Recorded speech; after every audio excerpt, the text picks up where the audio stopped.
Urban Legend Will Evans, welcome to the live stream, man. If you can hear me, drop a one in the chat. I want to make sure everybody can hear me clearly before we get into today's topic. Drake's taking another L in court after filing his lawsuit against UMG over the Not Like Us diss track that Kendrick Lamar put out. Drake has officially, it seems like it's officially a wrap. His lawyers are taking meetings behind the scenes with UMG trying to resolve this. UMG is going for a dismissal. They're still supporting Kendrick Lamar, and Kendrick Lamar has had a Super Bowl announcement commercial with the Not Like Us song playing over the NFL playoff games at the AFC NFC championship games. During the championship games, Kendrick Lamar announced that, or it seemed like he announced that he was going to be performing Not Like Us. I'm going to show you guys all that information as well as the latest updates and everything that's going on around the hip hop world right now. Jay-Z has a new update as well with his lawsuit, the one that he was tied to Diddy in.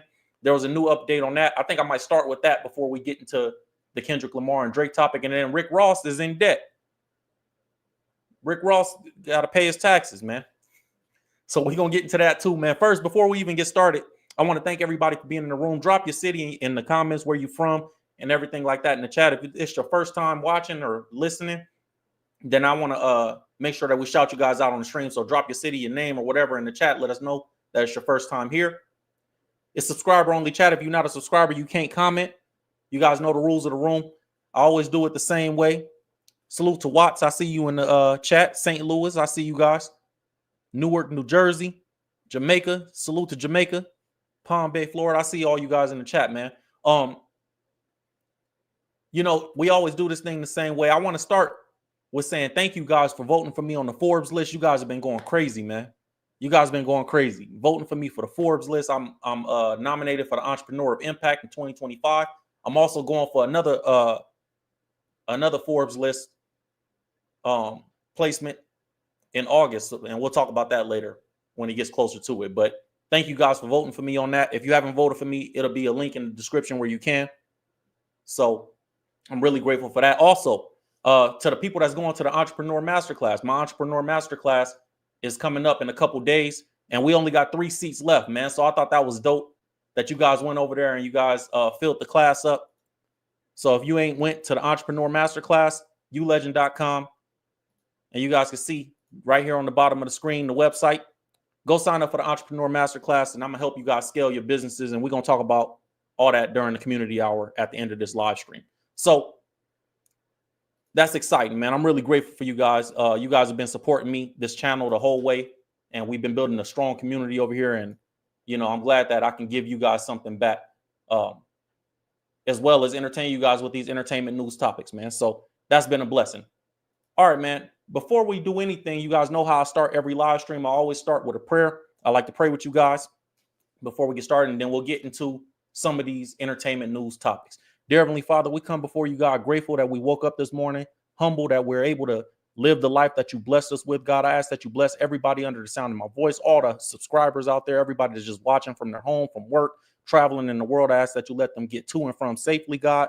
Let their children be blessed. Let their families be blessed. And let us share information and community on this live stream in a way that is positive, not negative, uplifting, building, sharing information, and entertaining each other and having a good time. In Jesus' name, amen.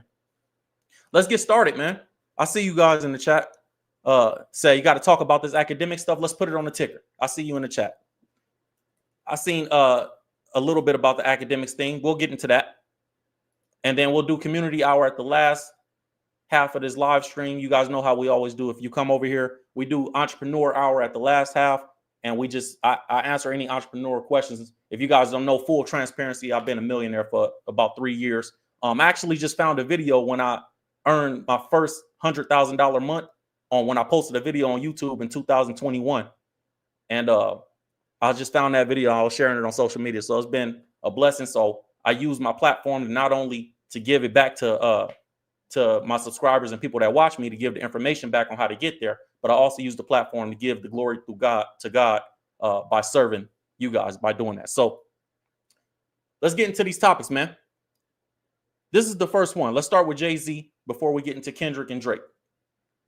It says Jay-Z, my bad, put in a sanction request in a new filing from the lawsuit. So Tony Busby blasted this sanction request. Tony Busby is the lawyer that's suing Jay-Z for allegedly running up inside a 13-year-old girl with Diddy back in the day. And I found a video of a lawyer breaking this down, so I wanted to let him break this down because I'm pretty sure he's more qualified than me to break down this type of activity. So check this out. This is what this lawyer right here had to say about this filing and Jay-Z and everything that's going on with that. On Diddy Combs. To understand, before we go into it a little further, what's important to understand is a person can bring a lawsuit for any fucking reason they want to. Meaning, I can be sitting here in South Carolina and sue you and say that you molested me and file a civil lawsuit. Now, you might be saying, that's some bullshit. How can we stop that? Well, under the rules of procedure in the federal rule, there's two rules that you must know about. The first one is called Rule 11. Rule 11 is basically the frivolous lawsuit section, in which it says that lawyers have an affirmative duty basically not to bring a frivolous lawsuit. So for all those jokes about, oh, lawyers do all this bullshit, you chase ambulance, kiss my ass. There are specific rules that prevent people from bringing frivolous lawsuits, that prevent me from suing you, saying you've done something to me and I've never met. And so what you can do is you can bring a Rule 11 motion. That's basically what Jay-Z's lawyers have done. They have filed and they said this lawsuit needs to be dismissed because it is frivolous. Now, coupled in this frivolous lawsuit motion, you can ask for sanctions. Sanctions are simply money. You can ask somebody to be punished, but there's also a 21-day prime, 21-day safe harbor provision. What that basically means, that's the Harpo provision. Until you do right by me, Harpo, everything you touch is going to go bad. That was funny. That's what originally Jay-Z's lawyers have filed. Now, on the other side, just last week, while we were licky boom boom down, just last week, the accuser filed a response to the Rule 11 motion and said, man, fuck you. Not only is this a good lawsuit, we know it has problems, we know it has specific issues, but the issue is there are still material facts. We are living in a material world. So what? So he's saying, it sounds like he's saying essentially, this lawyer, that Jay-Z and this lawsuit that he's tied in with Diddy on isn't just frivolous. And we heard this before from other lawyers that I brought on the platform and let you guys hear what they had to say about this Jay-Z lawsuit. And they said that, you know, Tony Busby is not some ambulance chasing lawyer, that he works for the Attorney General's office. And the guy that Tony Busby is the guy that's suing Jay-Z with this client. You know, these other lawyers said Tony Busby is a reputable lawyer.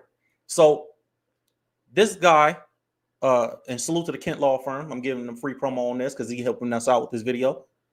Him breaking it down this way, it sounds like he's going towards, you know, saying that Jay can't just brush this off as frivolous. What are material facts? Facts that are important. Facts that are important to the case. Translation. Hit that like button if you just came in. I might not know the time. I might not know the weather. I might not know this, but I know that dude molested me along with his boy. That's a material fact. And so what Busby's team said is, first of all, you're wrong about these small facts, and we're going to fight those later. But the material fact is so important, Judge. You cannot throw this out on a Rule 11 motion. At best, you must wait until Rule 56. That's what. My bad. I forgot to tell you guys, if you guys keep the likes up for me, let's keep them at 50% of the people in the room. We got 1,100 people in here and only 200 likes. Please hit the like button, guys.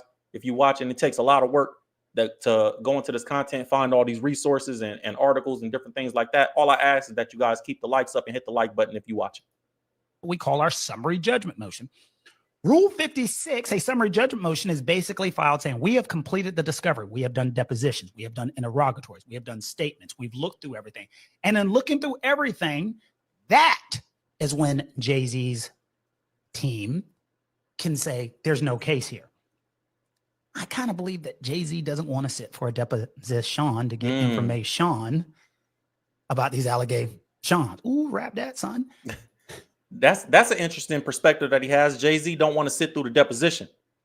So maybe that's the reason that Jay is so angrily fighting these charges or these accusations. Because Jay is normally, he don't speak on nothing. You know, he let it play out in the courtroom. Jay don't really say nothing. He don't really express itself on these type of things too often. Him not taking the quiet route on this and putting out all these broad statements. And we heard the statement, or we read the statement previously that Jay put out to the Tony Busby guy, and, just going crazy, which he's supposed to if he's innocent. And even if he's not, he's supposed to defend himself to not be associated. But this lawyer is saying that Jay just simply don't want to sit through a deposition, which the world would see.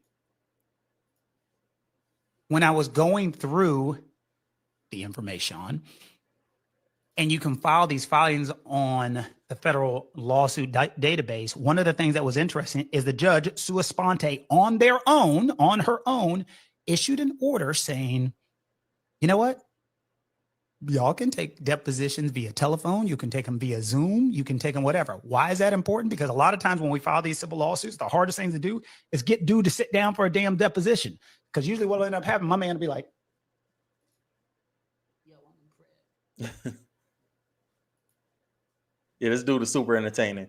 I can't be there anytime soon. B, tell him I can't make it. Well, the court flat out said, and they anticipated this early. You can take a deposition in Prague. You can take a deposition in Kazakhstan. You can take a deposition in the Czech Republic. And remember, depositions is where you sit down and give all of the information the other side may want. That is important. Finally, people have asked, when is this case going to come up?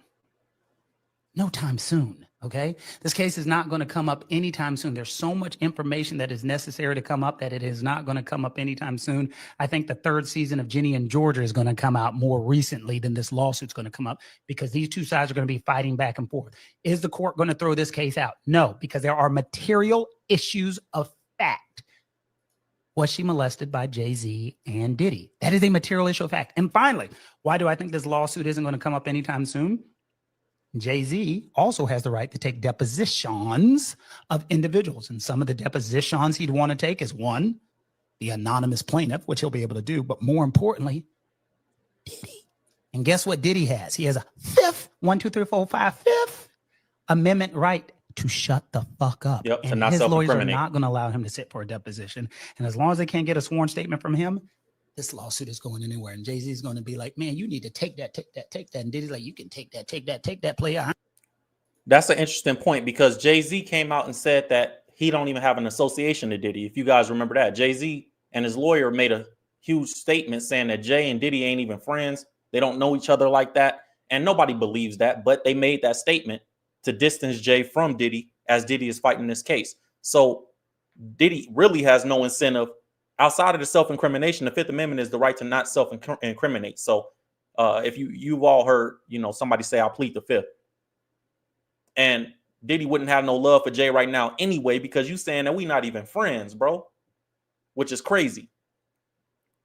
I think these are great points that he's making.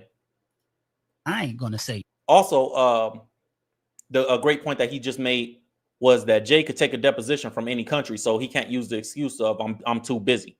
He said you could take a deposition from Prague, you could take a deposition from anywhere in the world, because technology, Zoom, the way courts work now, they don't need you in person anymore. So I thought that was a great piece of information as well. Shit. While we in South. So that's all he had on that one. I thought that was interesting information to bring to the platform, because we haven't heard an update on the Jay-Z and Diddy thing for a while. So let's get into what's next. Let's get into this, man. Universal Music Group has filed a motion to dismiss Drake's Not Like Us Texas petition over lack of evidence. So it seems like Drake is going to lose this lawsuit. And it was actually also reported that Drake and his lawyers are having meetings with UMG behind the scenes to resolve this lawsuit. Let's see if I have that. Let me see if I have it. I don't think I had that article. I just read another article. Oh, here it is. Is this it? Yeah, here it is. It says Drake and UMG lawyers meet the attorneys, they met behind the scenes to kind of get this thing resolved and handle. It says meet the attorneys handling the Blockbuster Not Like Us lawsuit. So they're meeting behind the scenes to get this thing resolved. And UMG filed a 144 page, and here's the document right here, 144 page motion to dismiss. So they've been working on this, man. I would assume they're not using ChatGPT to write this. So they've been working on it for it to be 144 pages. The original lawsuit that Drake filed was 81 pages, and their response and petition to dismiss is 144 pages. And it seems like every point that they hit is a strong point, and they're going to get this thing dismissed. And it seems like after this was filed, there's a vote of confidence from Kendrick Lamar and Kendrick Lamar's team, because they're continuing with the Super Bowl promotion, specifically using the Not Like Us song on the Super Bowl promotion. And I'm going to show you guys that in a second. So the article says Universal Music files motion to dismiss Drake's Not Like Us petition over lack of evidence. UMG has filed a motion to dismiss. They cited the lack of evidence in the rapper's claims against the record company that it artificially inflated and promoted Not Like Us. Drake filed 2 actions. Both of them were not lawsuits at first. It was a petition in New York accusing UMG of conspiring with Spotify. And then there was a second one in Texas that Drake filed, a second petition for lawsuit in Texas after Drake withdrew the first lawsuit. Now, in response, in yesterday's 144-page filing, UMG seeks to dismiss the petition under the guise of protecting free speech under Texas Citizens Participation Act, which protects from retaliatory lawsuits that seek to intimidate or silence them on matters of public concern. The motion states that Drake brought his petition under Texas Rule of Civil Procedure 202, which is designed to intimidate and punish people for exercising their First Amendment rights. It says the motion explains that under the TCPA, the burden of proof shifts to Drake to provide clear evidence and claims in his petition made against UMG. I said this to you guys previously on previous live streams when we broke this all down. I said Drake came in, and this is the same reason that Spotify got their lawsuit dismissed against Drake, because let me see if I can find that article.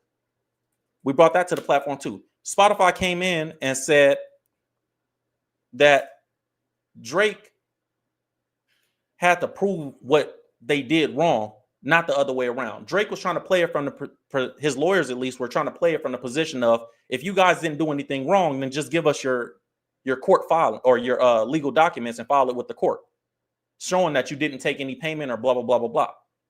And Spotify came back and said, no, if you have something that we did illegal, you need to prove that.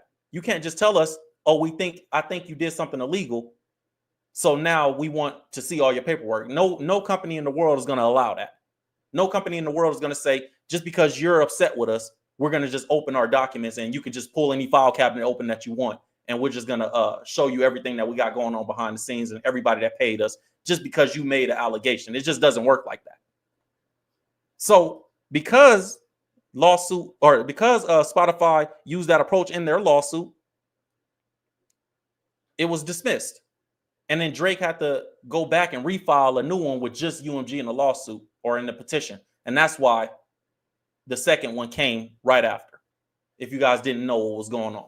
The second lawsuit came right after, a day later, after Drake had the first one or removed the first one and got it dismissed.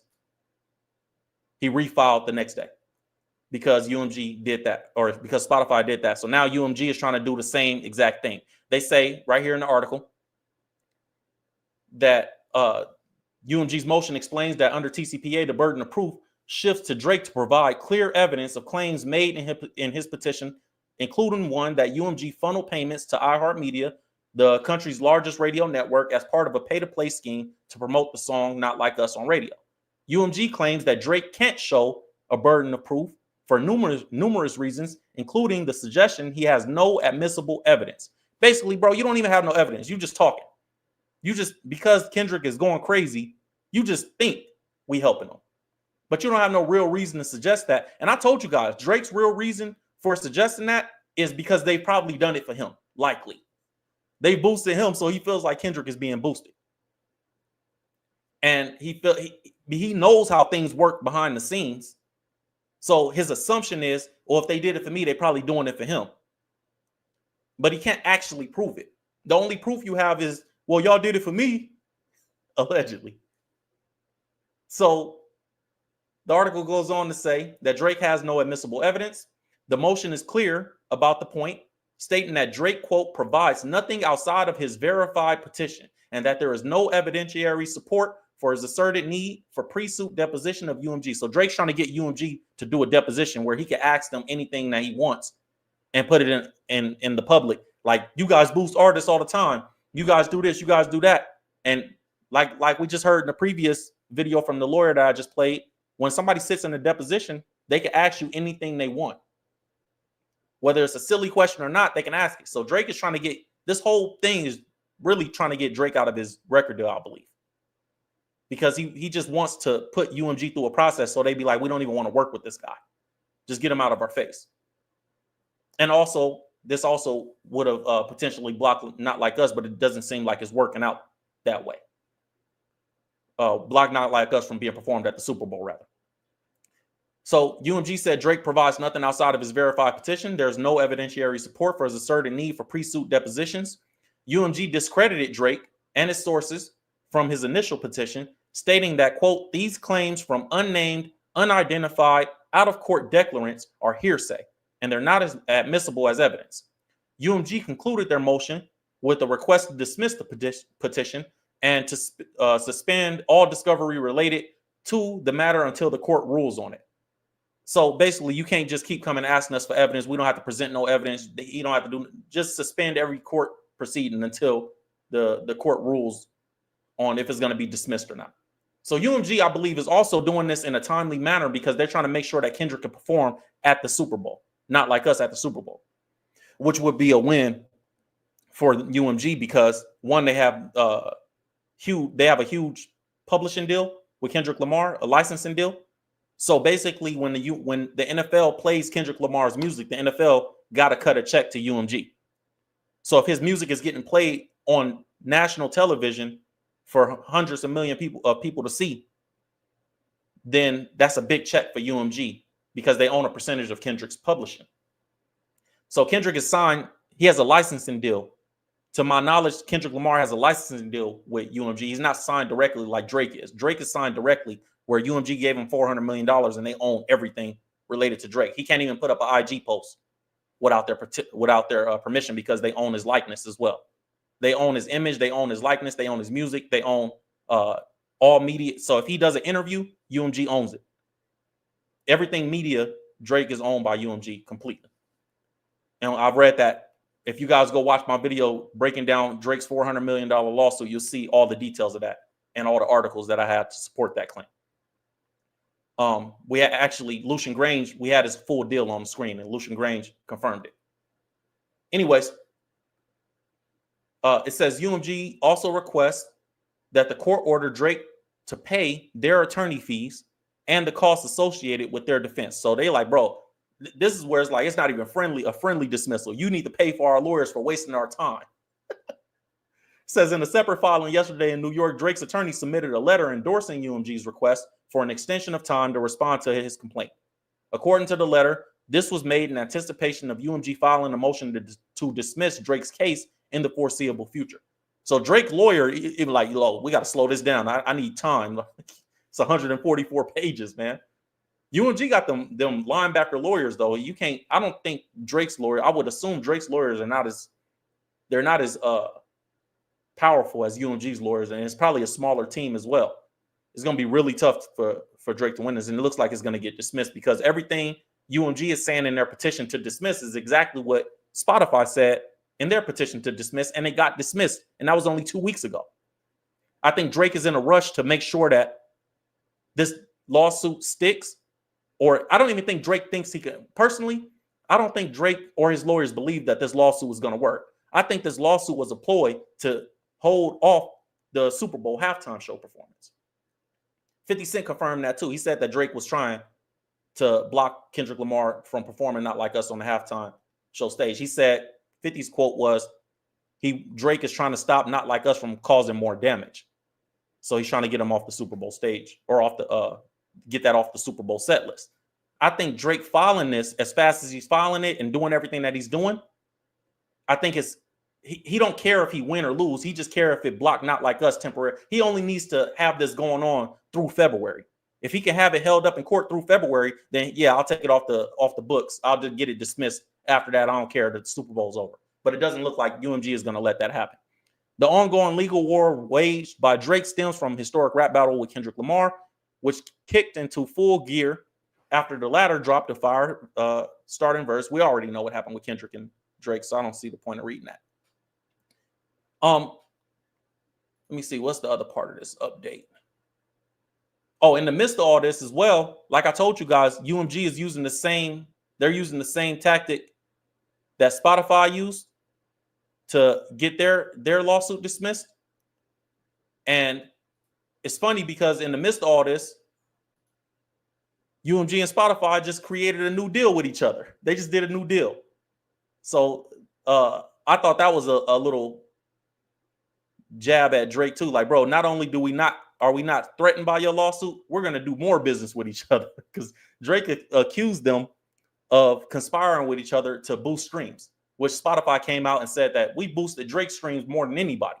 But anyways, and I showed you guys that article previously. I don't know if you guys saw that video, but it says new Spotify and UMG deal could create pricier superfan subscriptions. So Spotify and UMG have signed a new multi-year agreement that could result in a tiered subscription approach aimed at providing extra perks for superfans. The two didn't announce any specifics, including the number of years the deal lasts, but UMG says it's consistent with the streaming 2.0 vision it presented to investors last year. UMG chairman and CEO Sir Lucian Grange called the agreement, quote, precisely the kind of partnership development the company hoped for when describing streaming 2.0. That presentation envisioned a super premium subscription for superfans that could mean things like early access to music, exclusive deluxe editions, and high-res audio and artist Q&As. If Kendrick Lamar comes out with a deluxe addition to his album after this deal has been announced, it's going to be hilarious.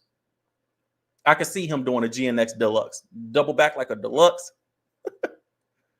So the companies have been rumored to be discussing such a deal for months, so they got the deal done. So this shows you how unbothered UMG and Spotify are by what Drake got going on. Now, during one of the NFL games over the weekend, which were the championship games to determine who went to the Super Bowl, Kendrick Lamar had an ad run on the screen at the Jumbotron at the game. It says Kendrick Lamar turns the TV off in new Super Bowl halftime show promo after scissor reveal. The article says Kendrick Lamar just debuted a new promo clip for his upcoming Super Bowl halftime show. Moreover, it aired during Fox's coverage of the NFC Championship game between the Commanders and the Eagles. It's a very simple clip that's not much to write about. Kendrick squats in the middle of the same football field in the same outfit as his guest announcement featuring SZA as TV Off plays in the background. One of the commentators, no disrespect to them as a non-football fan, remarked the Compton rapper as is at the top of his game. And we can't think blah, blah, blah. I want to show you guys the ad that played.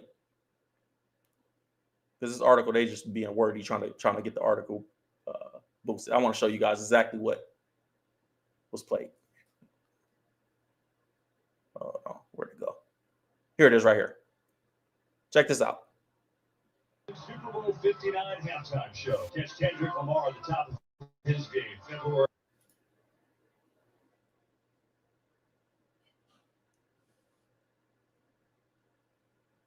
Try to mute this before it plays. So you guys can see it's loading. Hold on. On Fox. So basically, that's what they did. It's taking a minute to load, whatever.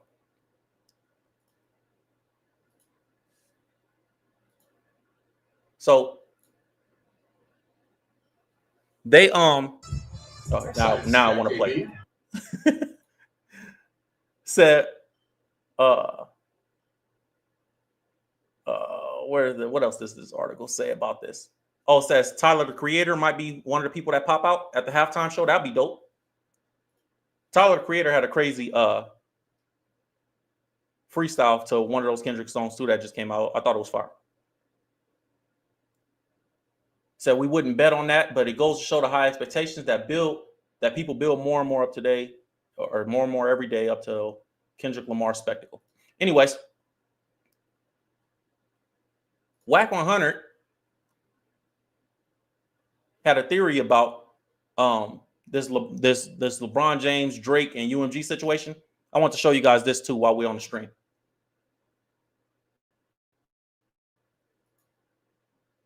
It says Whack 100 suspects UMG took down Drake's supposed LeBron James diss to send a message. Earlier this month, Drake's Fighting Irish freestyle leaked online and it quickly went viral. The Toronto rapper appeared to take aim at some of his former friends who turned their backs on him amid his feud with Kendrick Lamar. Of course, LeBron James. The lyrics that Drake said was talking about we family. Well, I'm not the cousin to visit. God forbid we ever got to tarnish your public image. All that brother talk is really as if I really discovered a sibling. 6 degrees. My memories retrieving. I don't know what the hell. Our humble beginnings. Anyways, said the track was quickly removed from Conductor Williams' YouTube channel, and many suspect that UMG is to blame. Of course they are. They own everything Drake. They're not going to let Drake put out nothing without their consent. And you definitely not putting out no music while we going through a lawsuit, bro. And we own you. It just don't. That don't make sense for UMG to allow that. You gotta come with like you trying to sue us and put our music out. That's how they look at it. They look at it like, bro, his music is our music. You trying to put our music out and sue us? So let me see. Whack 100 during a recent interview weighed in on all this, arguing that UMG could have pulled down Drake's song to send a message. He recalled having a bigger conversation with a friend about the situation. Whack said, I said, bro, I think Drake, zoom out a little bit. I think Drake think he's bigger than the program. Haven't I been saying that all month? Every time a new article or a new report comes out on this, and Whack from the West Coast, and I don't agree with everything Whack say, but sometimes he on point. You know what I'm saying? But I've been saying that same thing. And I don't know if that's because we from the West Coast and we just think like that overall, because our culture is gang culture is so embedded in California culture from the top to the bottom for real. Like it's just we just think a certain way. Even if you're not in the gang, you think that you kind of think a certain way because of how we're raised. And it is our culture. It's not like you can choose to be in a gang or like if you're from over there, we just think. So anyways, Whack said, I think Drake thinks he's bigger than the program. They're letting him know right now, contractually, I know you're running around here pushing your weight, making people think you're suing us, you're controlling us, you're going to force us. That lets you know, them taking it down, that they have a distaste for the things that Drake has done. This isn't the first time Whack 100 has discussed Drake's lawsuit against UMG. Earlier this month, he theorized that more allegations against him could arise out of it. Whack said they gonna do Drake like they did Diddy, and we all know what's going on with that. And I thought the same thing. I think the same. Like you gotta be careful, bro. You playing a dangerous game with some powerful people, and if you don't know what you're doing, which it don't seem like he know what he's doing because he taking lawsuits off the table, filing petitions, losing in court. You just doing stuff out of emotion or whatever the reason is. It don't look like it's gonna go right. Charlamagne the God spoke on this lawsuit stuff, and he said that Kendrick Lamar's fiance has a case to sue Drake. So Kendrick Lamar's woman has been a big topic, and she's been a big topic in Drake's diss records as well. Charlamagne the God said he thinks that she could sue Drake if anything happens. I don't know that she would do that because of where we come from. I don't know that I don't know her morals specifically, but I know the morals of where we come from, and I don't know if she would do that. It probably wouldn't. She would have to go through a process, and it would make it look like Kendrick is suing Drake. It would be a whole lot of nonsense. But Charlamagne recently weighed in on how he felt about this situation. Charlamagne Let me see. I would play the video, but Breakfast Club be tripping. Charlemagne said, ain't nobody bigger than the program. We keep hearing that. You know what I'm saying? I keep telling you, I was saying that from the beginning. Charlemagne said, ain't nobody bigger than the program, and he can learn that the easy way or the hard way. He said Drake can learn that the easy way or the hard way. And he's learning it the hard way, filing what I believe to be a frivolous lawsuit. But you know, what do I know? That's what Charlemagne said. Charlemagne continued questioning how things will play out if someone decided to sue Drake. He said, what if somebody decides to sue him back for the exact same thing? And I hate the fact that they keep saying he's not suing Kendrick, he's suing UMG. If the lawsuit is full of Kendrick Lamar lyrics, and that's the reason that you're suing, come on now. Charlemagne said, I said it once, I said it twice, I'll say it 1,000,000 times. The person who has the real defamation lawsuit in this situation is Kendrick's woman. She's not a public figure. She's minding her business, and she got accused of being a victim of DV. And he said that her child was from Kendrick's best friend. Drake said that her child was from Kendrick's best friend and business partner. That's real defamation. That's a fact. That's a fact. That's real defamation. You got to be careful because one is the baseless claim, and two is defaming. It could hurt her business. If people look at her differently, I don't know if she got any business or if whatever she's doing, but if people look at her differently because they feel like we were supporting you because of you being Kendrick Lamar's woman, and it came out Drake said this, and I might believe it, she could sue.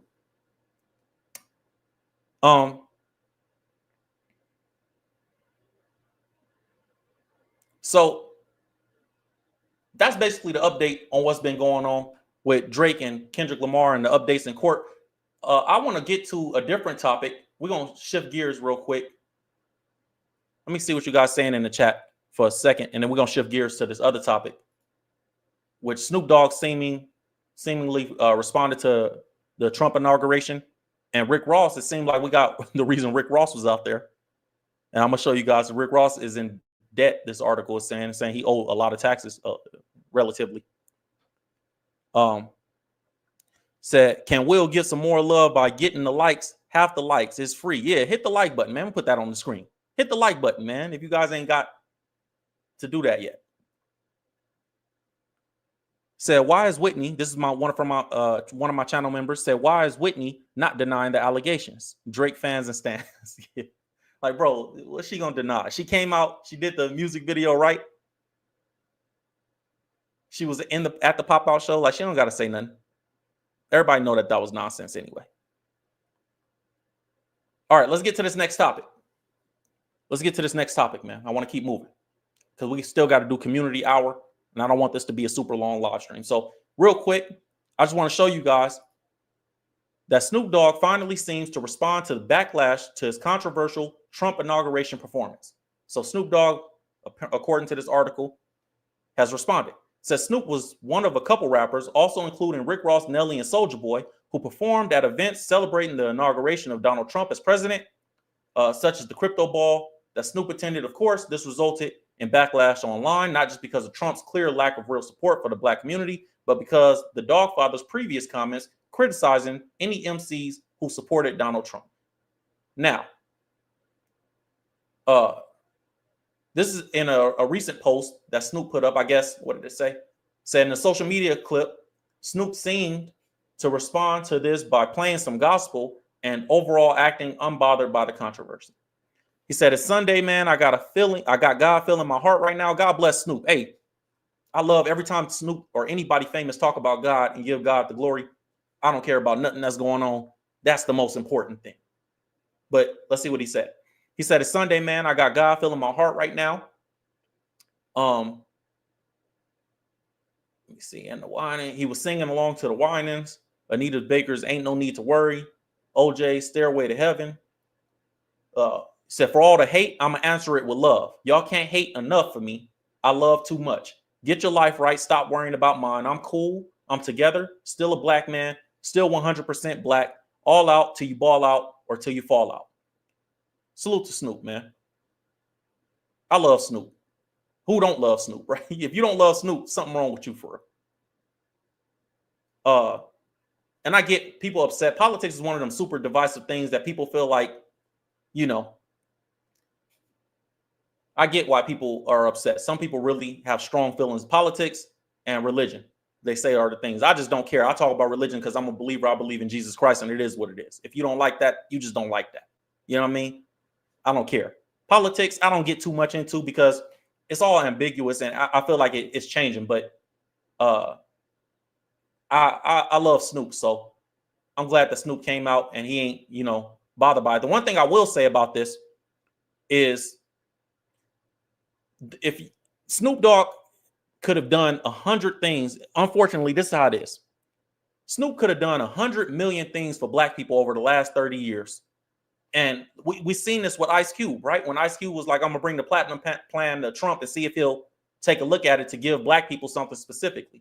People went crazy on Ice Cube just for wanting to have a meeting with Donald Trump, right? To do something for black people while he was president or while he was running for president. This is the first time Trump ran. Now, Snoop, I get why they're saying, like, oh, it's hypocritical because you told people last time not to do this. But, bro, people have the right to change their opinion. And we got to stop getting in our feelings and canceling people that have done a lot for our communities just because, like, Snoop has done a lot for the for black communities. And when you get upset with people like this, it makes them go, oh, I'm not doing nothing for nobody no more. And that's what we don't need. So we got to stop being so frivolous with our emotions and stop being so quick to hate each other. Now, Rick Ross also performed there at the inauguration party, Donald Trump's inauguration party. Rick Ross might have a better reason, though. Said Rick Ross' tax debt continues to grow after Donald Trump inauguration party performance. So I guess Rick Ross got a tax debt outstanding. The biggest. Said Rick Ross is accused of owing over $60K in back taxes. It looked like 2025 is off to a rough start. According to court documents recently obtained the Georgia Department of Revenue accuses the rapper of owing a whopping $64,995.21 in back taxes from 2021. Reportedly, he only owed $29,043 at first, but the number skyrocketed due to interest, penalties, and fees. So you owed only that much, but you ain't paid it. So they started tacking fees and penalties and stuff like that on top of it. Dang, what happened to the article? Hold on. Article freezing. Let me see if I can get it to reload. Oops. It reloaded right as soon as I said that. Let me get it back up.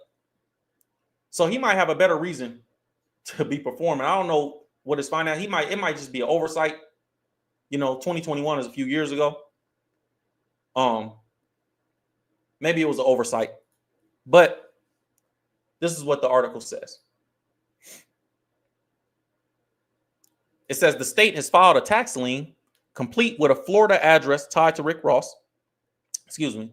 It's the same property he bought from Amari Stoudemire back in 2021 for $3.5 million. Tax issues are reportedly nothing new for Rick Ross, as the U.S. Department of Treasury released a tax lien on his property that was initially issued in 2012 and 2016.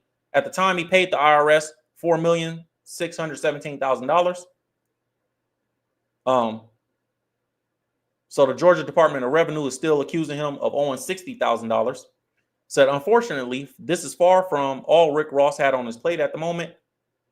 Earlier this month, he also performed at the first ever crypto ball in Washington, D.C. The event, I thought that was interesting too, because Rick Ross was one of the people that kind of shunned crypto. He's like, where's all the big crypto? You remember that? Last year, for example, Rick Ross shared his thoughts on Trump supporters on social media, said, let's make it clear you vote for who you want to vote for. It's fine with me. But one of my homies, he was just like, I can't wait till Trump get back up in here. He had a nigga eating.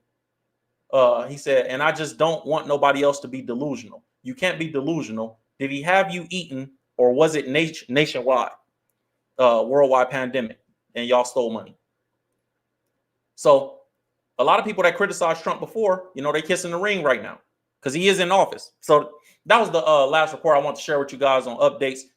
I know you guys want me to talk about this academics thing. Let me see. I haven't done a lot of research on the academics thing. So while we're on stream right now, let's find out what's going on with academics. This is going to be my first time seeing this. Said academics. This is a crazy headline. This is a crazy headline. Let me show you guys this.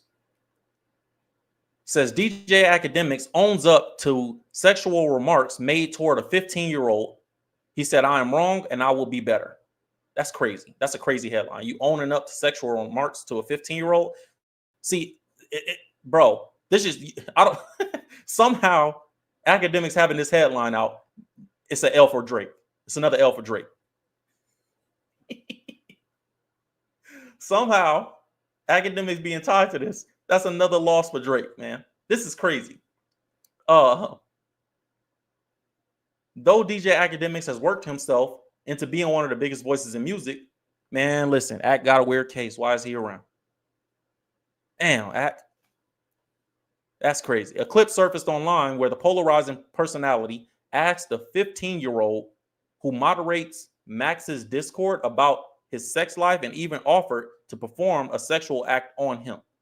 Act seemingly responded via his media page by posting a clip of Max having a boy who was allegedly 14 years old at the time, speaking to an OnlyFans model. This is, hold on, what the hell? What is this about? So it's a boy on top of that? I don't know nothing about this. This is my first time reading this. This is crazy.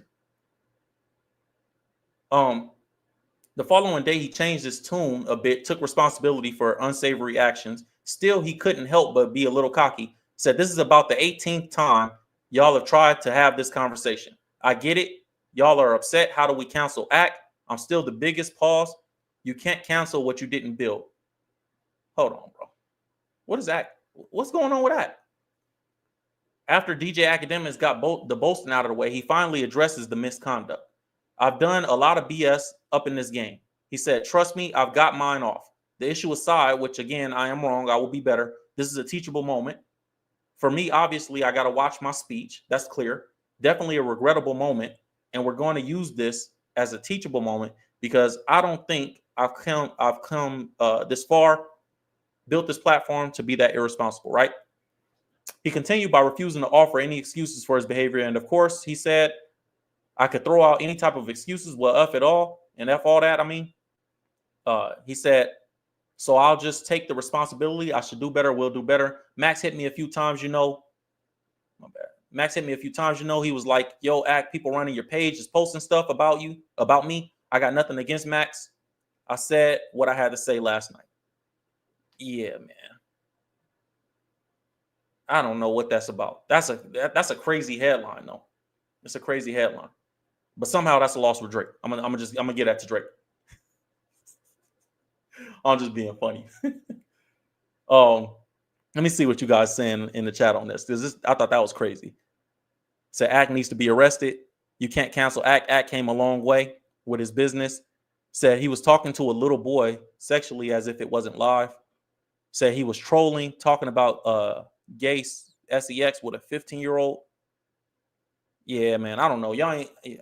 All I know is y'all ain't never gonna see me saying nothing like that. Like some stuff you just should never be accused of, and that's one of them things. Like it's weird. It's weird to me. That's just my opinion on it. All right, man. Let's get into it. You guys know what time it is. Everybody that's watching, it's officially community hour. This is the time to ask your entrepreneur questions in the chat. If you guys don't know, my business outside of this, my actual business is coaching entrepreneurs and mentoring entrepreneurs. And we do a lot of that over at ULegend Media.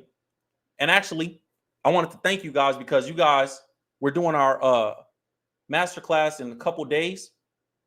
And you guys got it pretty much sold out. We only got 3 seats left in the masterclass. So go over there to the masterclass and sign up if you haven't signed up. And thank you guys for voting for me on the Forbes list, man. I'm super excited about that. If we make the Forbes, y'all know I'm coming to the channel. We're going to do a whole live stream, and then I'm going to fly out. We're supposed to fly out to Damon John from Shark Tank.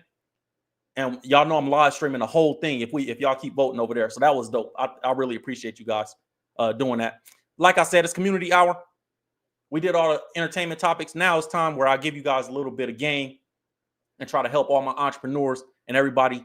If you follow me on social media, you know I've been a millionaire the last 3 years. I've been earning 6 figures for a little longer than that, about 3 years longer than that. I actually wanted to show you guys a video. I was a little younger in this video. Check this out. Let me see if I can find it actually. I should have had it queued up, but there's a video. I can't. I'm about to show you guys in the community tab later. Anyways, it was my first $100,000 month, and I thought I was rich at the time. I thought that was funny. I want to share that with you guys. That was back in 2021. I made like 111,000 in that month.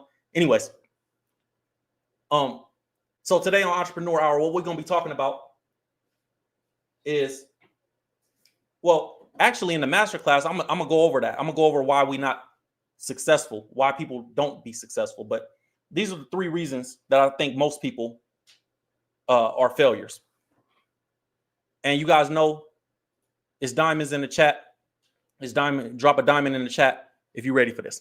These are the 3 reasons that most people don't succeed in anything. It's 1, they're either too arrogant. 2, they don't know how to do something. Or 3, they're lazy. Now, these are the main reasons to me that people don't succeed.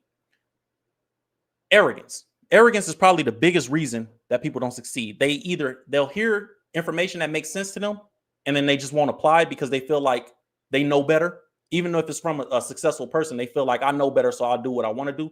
The not knowing how to do something is actually a valid reason, but somewhat a valid reason because you can get information anywhere, and there's so many resources. And then being lazy is just something internally you got to fix, right? So if you're not one of those 3 things, you're typically successful.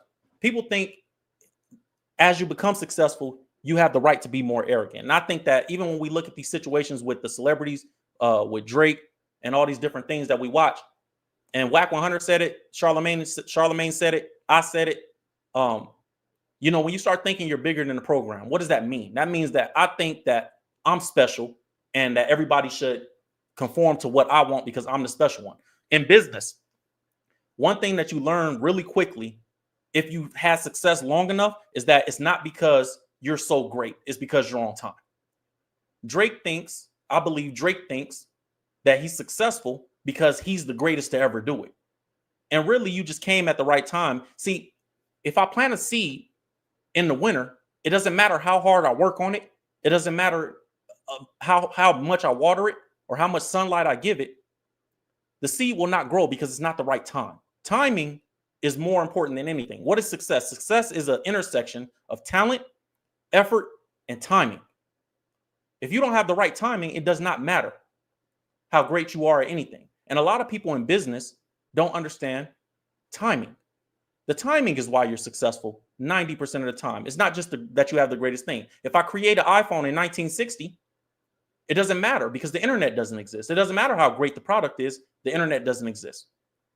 So one thing that you realize also as you grow in success is most people that are really successful, the money, once they get to a certain level of money, all that arrogance goes out the window. A lot of people want to help. When you start meeting a lot of millionaires, and we got to rather stop looking at certain people as the barometer of success. So in our community, American culture, all American culture, for the most part, we look at success as entertainer or athlete. Entertainers are the most successful to us, and athletes are the most successful to us. That's not actually the case. I was just watching a video from Him 500. I think that's his name, Him 500. Let me pull that up. And he made some great points. And I wanted to bring this to the platform and share with you guys because I thought it was really empowering. And he said that most entertainers are like, there's a lot of people out there that are broke with money. And I was like, man, that's a good point. In fact, you guys don't know this, but a lot of people that you see going viral every day don't actually have no money. As somebody that's going viral a lot, like I've gone viral on every platform a lot. I've done over 1 billion views on TikTok. I've also done about 800 million on Instagram. And obviously you guys seen me on the YouTube, and we've been viral a bunch of times over here as well. You know, multiple channels, 3 or 4 channels, and they're all monetized. A couple channels with 100,000. We got like 300, 400,000 subscribers total. But I thought this was a great point that Him 500 made. Let me see if I can find it. It was about a lot of people acting like they're successful, but they're really broke in the mind. And broke is a mentality. Let me show you guys this. Check this out right here. This is really interesting. I thought this was really powerful. Bust down watches no more. I get stainless. Hold on, let me play it again. There's too many broke ass niggas with money in the black community. Y'all give credit. I seen a rapper say some shit like, I don't buy bust down watches no more. I get stainless in factory because they hold value or something like that. And motherfuckers like, yeah, that's right. Something. Like, man, don't show up with that dumbass shit. That shit's so basic and simple. That shit is common sense 101. That ain't even financial literacy. No, you got to get to a point where I'm looking at our entertainers and shit got to be more in tune. Like, y'all get all this money, and is your LLC set up properly? Do you understand? Is your S Corp set up in place? Do you got a trust set up in place? Right. Do you know the difference between the S Corp and the C Corp? When you actually going out and acquiring properties, when you actually going out here doing nice deeds in the community, doing things for your hood, doing things for your family, do you even got a foundation set up? Right? When you look at touring, you go on touring, you got YouTube, internet money, streaming money. Like, it's so many different businesses and entities that you have set up. Do you understand it, or did you just pay somebody to do it and then wonder why you get robbed? And then say some shit like, yeah, I stopped flying private jets because it costs too much when I can fly on commercial for 10 times cheaper, and be like, yeah, that's right. He financial literate. That ain't financial literate. That's fucking common sense. Like, we got to get to a point where we realistically get to the next level. It's too many broke ass niggas with money. And when I say broke ass nigga, I mean a broke ass mindset. Everything he says 100% facts. A lot of people sound deep, but they're very surface level. They only sound smart to dumb people. No disrespect to anybody that thinks those type of people sound smart, but I'll say ignorant people that don't know, not dumb, ignorant. Because most people aren't dumb. So when I say the 3 things that keep people from being successful is not knowing, being lazy, or being arrogant, a lot of times entertainers, athletes, those people are a combination of all 3. One, they don't know how to do something, but because they have a lot of money coming in from their talent, they're able to be arrogant, or they feel that they're able to be arrogant until the talent runs out and nobody cares anymore, right? And then they're too lazy to actually do the research or actually know how to work a business, or know how a business operates. And then they always end up complaining about getting robbed, just like Him 500 say.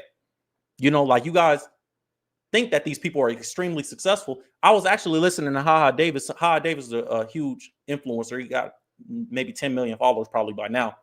And he said that he didn't make a dime until he had 6 million followers. To me, that was just mind blowing, because I remember having 17,000 subscribers on YouTube on one channel, and I got 4 now. But on one channel, 17,000 subscribers, and I was still making 6 figures a month, or 6 figures a year. Excuse me. This is like my first or second year making 6 figures. I didn't have a bunch of, so I was like, dang, with 6 million, you can't monetize. And when I coach clients, I coach a lot of entertainers and influencers, right? And you would be surprised how many come in and they have no landing. They don't even know, like, they don't understand business at all. When I say they have no landing, what do I mean? I mean that they know how to go viral, as do I. They know how to go viral. They know how to create content, as do I. But the thing that they're missing, that they always come to me for, is, Will, how are you making the money? Because they follow me on social media. They see me on doing the things that I do with my money and my businesses and stuff like that. Well, how do you make the money though, bro? And I tell them all the same thing. You got to have somewhere for people to land. Most people don't have no business for people to land at. And they seem like they're very intelligent because they know how to market really well.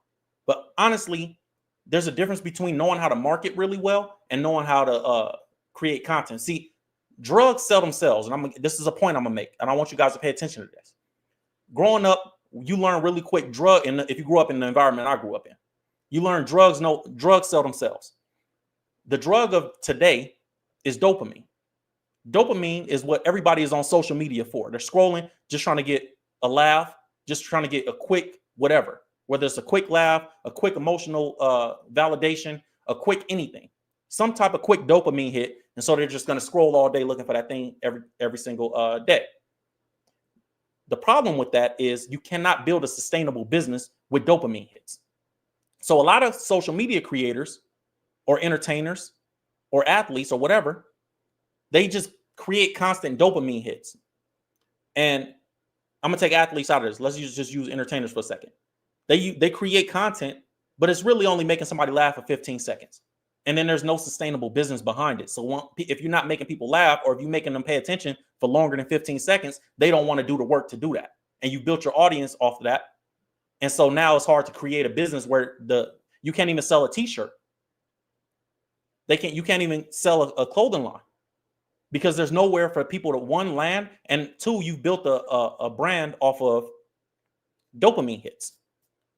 So as consumers and as people that are sitting around watching, you guys got to understand that these entertainers, they don't be as successful as they be talking. They don't know nothing. I was just watching somebody, I don't want to say his name on the stream because I respect him, but he was getting advice on what a brokerage account was. He don't even know what a brokerage account is. But these are the people that we look to as financial leaders, and they're not. They don't know what they're doing. One of the questions I get asked all the time, and you guys ask me a lot in the live stream, and I'm answering you guys' questions in the chat real quick, is how do you find somebody that you should follow for financial advice as an entrepreneur? If you're an entrepreneur, if you have a business, or if you're trying to scale, or if you're trying to take your 9-to-5 income and grow it where you can have a business and get out of that 9-to-5 rat race in the hamster wheel, which I was in at one point in my life. How do I find a coach, Will? How do I find somebody? I always say two things. They got to have the heart of a teacher, and two, they got to not have the heart of a salesman, right? But also, you should, if they entertain you, but they never educate you, that's also a great barometer of it. So basically, the person that comes in and say, you're going to be broke forever. Do you want to have a yacht? Do you want to have a mansion? No. If they're entertaining, but it's only entertaining because of the things and stuff, like we get on these live streams, we have these conversations, we talking real talk. When I come, I can give you guys real talk. We get in these comments. I answer any question that's thrown in front of me, right? Because I actually do this for a living and I know what I'm doing.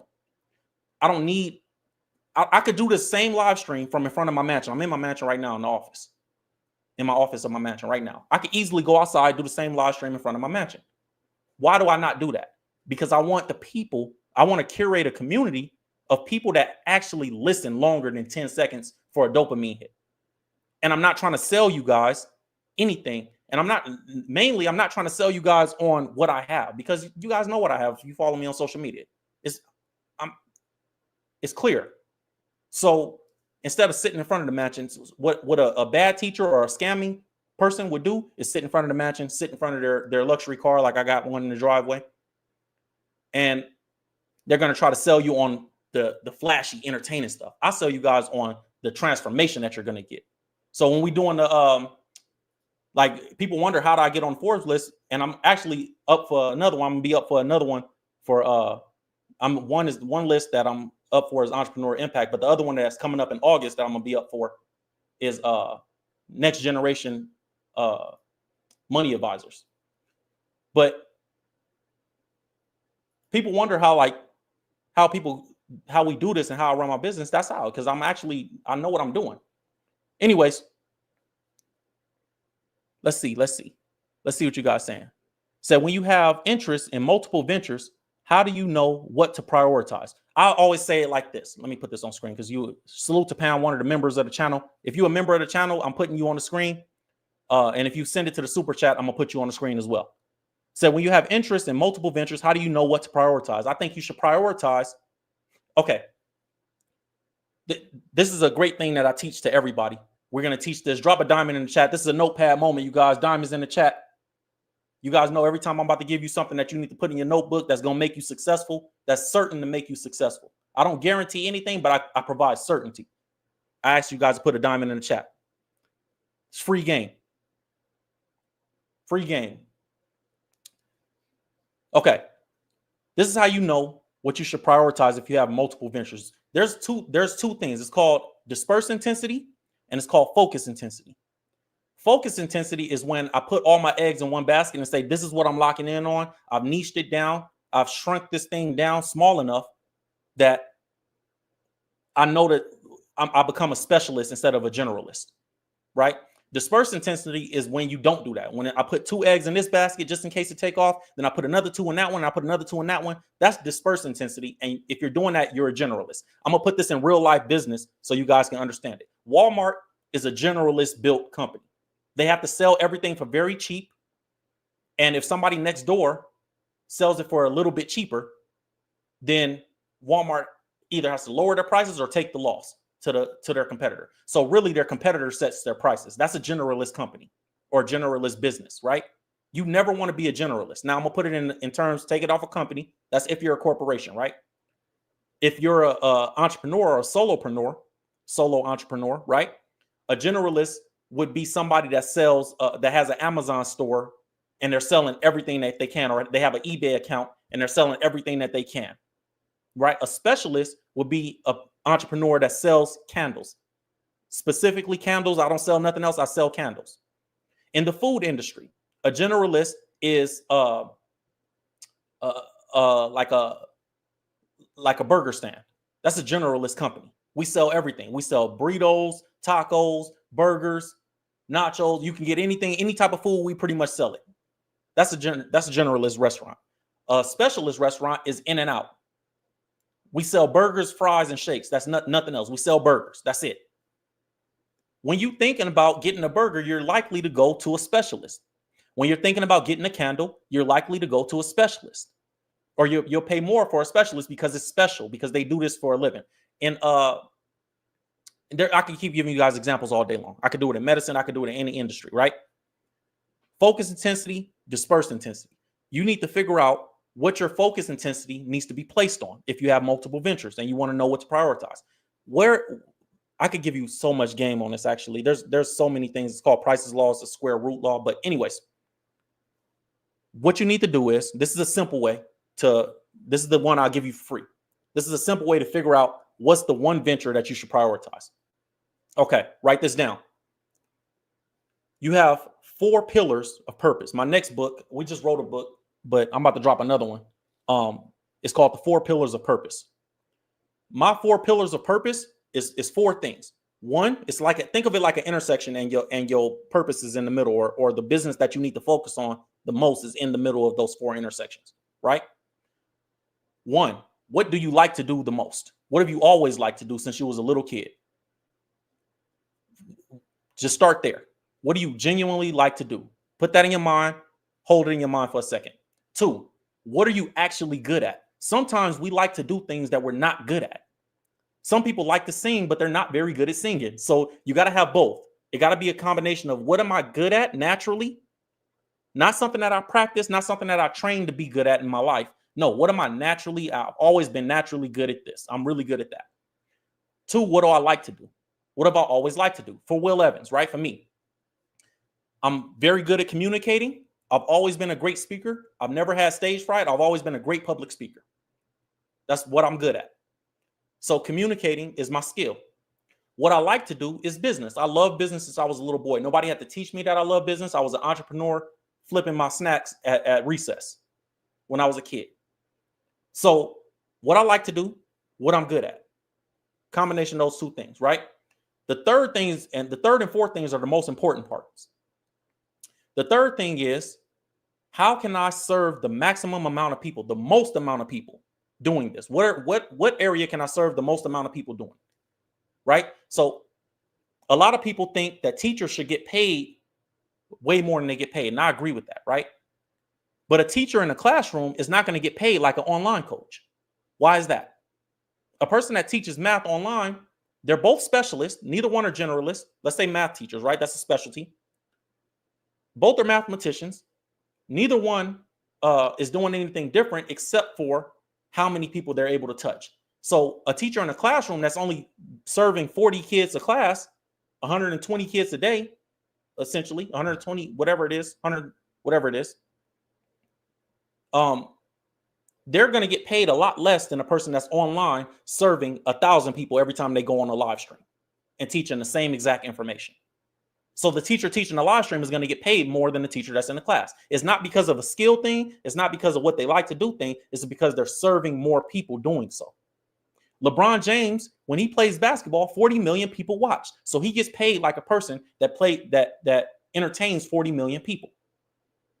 A police officer might risk his life for one person this month. So he gets paid like he served one person. It's a direct correlation to how many people you actually can serve. Now, the fourth thing. So those are the first three things. What do you like? What are you good at? And how many, and serving the most people possible doing those two things. Those are the first thing. I told you it's four, right? The fourth thing is, how can I serve God doing all those other things? Because without God, there is no purpose. There is no purpose. I was actually just reading a scripture last night. I don't know. I think it was Luke 17. I think. Where Jesus was talking to his disciples, and he was saying how without purpose, I think was it Luke 17 or Luke 16? He was basically telling them, like, bro, without God, you don't have no purpose. Even if you know exactly what you're doing, or if you're doing everything right, without God, you don't have no purpose. I think it's Luke 16. Let's see if I can find it. But how you serve God using your purpose, right? So for Will Evans, let me put an example. Let me help you. For Will Evans, me, my business, we empower entrepreneurs. I have a media company that we also do consulting and coaching where we empower entrepreneurs. Why it's a media company instead of a straight consulting firm? Because I can serve more people classified as a media company. We can create content. We can do events. I take some of my clients, my highest tier clients, I take them on business retreats. I can serve more people in media than I can just consulting with one-on-one. I can make millions of dollars just talking to lawyers and college graduates that don't know how to market. I can make millions of dollars doing that. But I choose to have a media company where I get on these live streams and I teach you guys because I get to serve more people. How you serve people, how you serve God doing that, right? What you like to do and what you're good at. That's the center of your purpose. Now, to put it plainly, now I'm still looking for that scripture if I can find it. To put it plainly, Will Evans Business, right? My company is ULegend Media, ulgnd.com. You see it scrolling at the bottom of the screen. My business, I like business. I've always liked business since a kid. Nobody had to teach me. I've always liked this. I'm good at communicating. Nobody had to teach me. I've always been good at communicating. It's a natural skill. Natural skills and natural things that I like. Those are the first two things. I like business. I'm good at communicating. I can serve the most people teaching people online about business and creating entrepreneur groups, which I have, right? We have a ULegend Millionaires group that we teach people, or that we allow entrepreneurs, millionaires, six figures to come together and network with each other, which we have networking sessions and we have events and we have different things online as well that people can just join in on the call and hear what a millionaire thinks about certain topics, because I have a lot of millionaire friends and a lot of six-figure friends, right? I serve the most people by creating a community of entrepreneurs and teaching them how to do business in ways that they cannot learn in textbooks, ways that a college will not teach you. No college is going to teach you, in ways that you can't Google. I'm not going to ever teach something that you could just get on Google and find. People ask me, how do I set up an LLC? I'm not going to tell you. Google it, because I'm wasting my time and yours. You could Google that. You don't need to join what we got going on to learn something. And I teach people to think in ways. This is another great quality of a coach as well.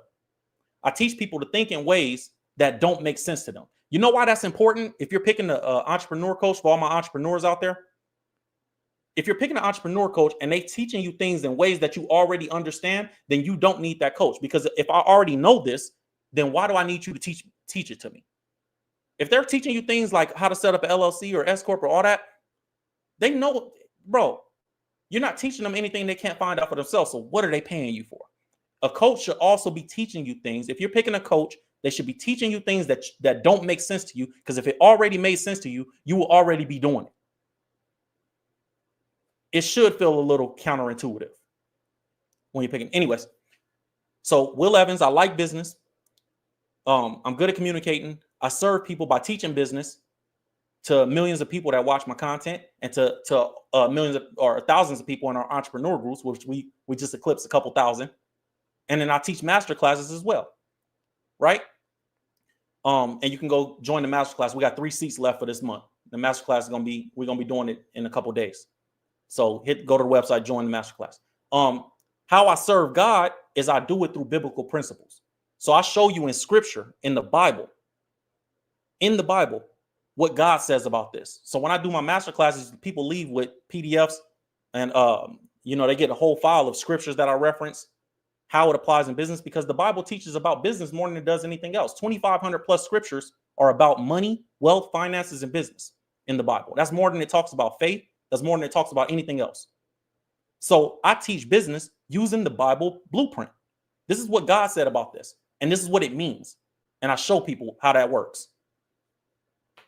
Those are my 4 things. That's how you find the center of your purpose. You got to find the center of your purpose with those 4 things for yourself. Drop a diamond in the chat if that made sense. I know that was a long-winded way to answer the question, but I wanted to make sure that she got all the value out of my answer that she possibly could. So make sure you guys drop a diamond in the chat for me if that made sense to you guys, or if that helped anybody out there. How would you rate Charleston White as a businessman? I don't know his business. So I would have to see, like, what is he doing to rate it. I'm kind of focused on what I got going on. I don't know. Yes, somebody said the square root law. So the square root law is the square root of a group is responsible for half the output. Facts. That's Price's law. So if I have 9 employees, 3 of them are doing 50% of the work, and the other 6 are doing 50% of the work.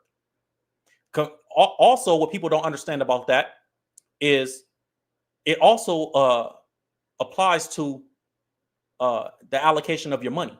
So if I'm spending $50, I'm gonna use easy numbers, $50 or $100 on advertisement, well, 10 of the dollars that I spent are actually doing half the work or generating half the leads, and then the other $90 are I just threw them out there and they didn't really do nothing. Anyways, that's Price's law. I'll teach that another time, and we have a masterclass on that coming this year. Want the most money, most skill. Said everyone with the most money or views has the most skill. As successful as Will is, I don't know if he would totally agree with that. Nah, I don't think if just because you can get views don't mean you have a skill, which that is a skill, but it's not. It's just not for business necessarily. Let me see. Said thank you because people pay for this information 100%. But look, this is the thing too. If people can't give you information for free, it's because they only have a small amount of information. I could tell you all this stuff for free, and it doesn't affect my business at all. I don't need to beat customers out. People always tell me, "Oh, dog, you giving the game up for free? No free game. Don't give them free game." Why? You know how much game I got? 98% of the people ain't gonna go out there and apply it anyway. But the 2% that do, I want to win. I'm already a millionaire. I don't care if you become a millionaire. It doesn't affect me. A lot of people think this too, that like rich people are evil. Like if you see somebody that seems like a decent person, there's no way they could be rich. And that's only because of how we view entertainment as like this high. If you see Diddy and Diddy is rich and he's doing all this evil stuff, you assume all rich people are like that.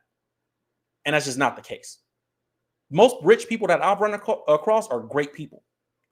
Help you, want to give you information, excited that you figured it out, excited that you evolved to a mindset that you can become successful or that they could teach you something. Because a lot of times, rich people are just, it's very lonely at the top. It is lonely at the top. Most people don't make what you make. Most people don't have the free time that you have. And most people don't have the mindset to learn what you know. This is why it's so important, man. This is why for me, the master classes and the entrepreneur group was so important. Because a lot of people don't understand, like, bro, you have to be the person that can have success first. If you're not the type of person that's willing to go get advice, coaching, and I'm not talking about the stuff you can, I'm not talking about this is an S corp, this is an LLC, this is what you one of them scam me, like, what do they say? Like, this is how you get all your write-offs for tax season. Like, come on, bro. Teach me something about business that I would not have learned from anybody else or that I cannot find on the internet. And you have to be doing it to be able to give that information. But a lot of people can't. And a lot of people don't seek that information because like I said in the beginning, they either don't know it exists, they don't know. 2, they're lazy, right? They don't want to do no hard work. They don't want to do no work on themselves. So they're just comfortable where they are. which is biblically horrible. It says that makes you worse than the unbeliever, right? They either don't know, they don't want to, or they're arrogant. They'll hear me say all this stuff, hear how much it makes sense to them, and say, yeah, but I don't know, bro. I still don't know. I think I could figure it out alone. I think I don't. And I used to be that person until I realized, like, oh, I could have condensed the 9-year journey I had in business to 2 years, a year, had I just been smart enough to pay for the coaching and listen. So that's why it was important for me to do the masterclass and get everybody. And I discounted it this month because you guys have been voting for me for the Forbes list, which will be a link will be in description of this video at the end of it. But it's either people don't know, they don't want to know, or they're arrogant. Most people are arrogant, honestly. That's what it usually is. Most people are arrogant. They think they know more than they actually do. And you got to get on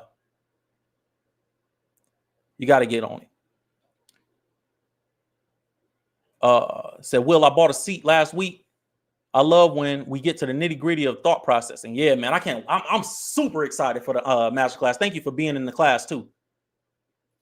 Thank you for being in the class, because I'm excited to teach you guys. Like, what I'm going to be teaching on is I'm going to give you guys like between 5 and 8 things that you can apply right now to go from 0 to successful. Or if you're already making, 5 figures, 40,000, 50,000, we're going to get you to that 6-figure mark. And it may not be in this one class, but the information, if you apply it, I'm certain that you'll be able to scale really quickly. And I'm not talking about taking 3 years to scale. I hate that too. That's one of the reasons I despise colleges, because it don't take 4 years to learn information for me to be successful. It just doesn't take that long. It don't. A lot of people out there, got college degrees they can't even use, business degrees that nobody want to hire them because they overqualified now. It's crazy. I'm better than the college. So you got to ask yourself, because people always ask me like, Will, why do you price so high? Because I want you to compare it to what it actually is. It's actually cheap. It's cheaper than the college degree you had. It's cheaper than the DoorDash that you're going to buy this month. It's cheaper than the car note that you spend on. And anything that teaches you something that's going to better you, that you can teach to other people, you can teach this. You're going to be able to teach this to your kids and to your family members. Yeah, it shouldn't be. If it was cheap, would it be valuable? If it was cheap, if it was extremely cheap, I should say, I think it's cheap. And we sold out almost. We only got 3 seats left in the masterclass specifically. But then even with the entrepreneur networking group, if you're going to get a list of millionaires in your industry, stuff like that is, what's the value of having it? See, when you poor, and I've been poor and I've been broke, and there's a distinction between the two. When you poor, it's a mindset. I'm poor. I can't think outside of being poor. Broke is it's a current condition of not having any money right now, to me. But when you in that mindset, you debate cost versus value. See, when you don't have, everything is about what does it cost. When you get to a level of success, it's about what does it value me? What is the value of it? And so when I coach entrepreneurs, the value of getting coaching with me, or the value of joining what we're doing, is you're going to learn at an expedited rate. I'm going to teach you how to be the person first that can have the success, because being the person that can have success is more important than anything. If I give a homeless person $1 million, they're going to blow that $1 million because they're not the type of person that can actually have the success. They haven't become that person. And I can show you scripture where God says, when God first said that we're human beings, and then God says that his name is I am. We all know that from the Bible, right? If you look at the root of the word being and the root of the word I am, it's a crazy, I don't want to go too deep, but said there's room for all of us to win. Win means different things to different people. Yeah, agree 100%. I always wanted to be a millionaire. So I'm blessed to be a millionaire. But some people, as a man thinketh, so is he, the Bible says. Some people are happy with making $50,000 a year. And we help them get to that too, whatever your goal is. But salute to everybody that's in the masterclass, man. I'm really grateful for you guys joining the live stream. Drop a diamond in the chat. Hit the like button if you guys haven't hit it yet. That's all I got for you guys today. We're going to pray out of this thing, and I'll see you guys tomorrow on the next live stream. Dear Heavenly Father, we thank you for this day, God. We thank you for all the people that are listening and watching. I hope that I was informative in some way, God. Anything that was correct, let it be clear to everybody watching and listening that it came from you. Anything incorrect, let it be clear that it came from me, God.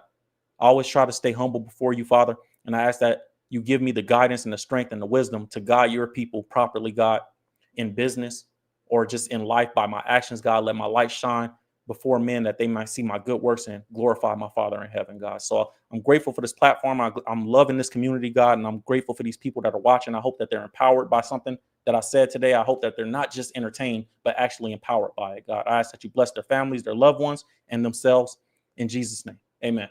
I love you guys. I'll see you guys on the next live stream. We got 3 seats left on the masterclass, so go get your seat. And if you ain't voted for me to hit the Forbes list for the Entrepreneur of Impact, go vote for me. The description will be in the comments and in the description of this video. And if you're not with our entrepreneur groups, let's say you can't afford nothing right now, and I'm cool with that too. Just go to the homepage, ulegend.com. It's scrolling right here at the bottom of the screen. Go sign up for the ULegend Millionaires group, the starter tier, and get in our entrepreneur networking group. It's free. You can join. And if you want to upgrade and get coaching and stuff like that, you can, but I ain't pitching all that. I want you guys to get in so you can get some value, so you can at least get the newsletter where we give entrepreneur tips that I specifically pick. Every week we send out a newsletter with scriptures, entrepreneur tips, and advice and things that you can apply today for free.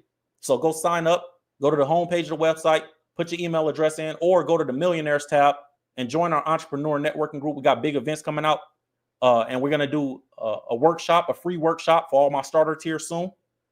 So make sure you guys go sign up for that as well, because you guys are going to get a lot of value from that. And there's tiers to it, and there's a free tier. So if you don't have no money and you just want to be a part of the community and you want to be around other people that are trying to be successful, then that's the place to do it.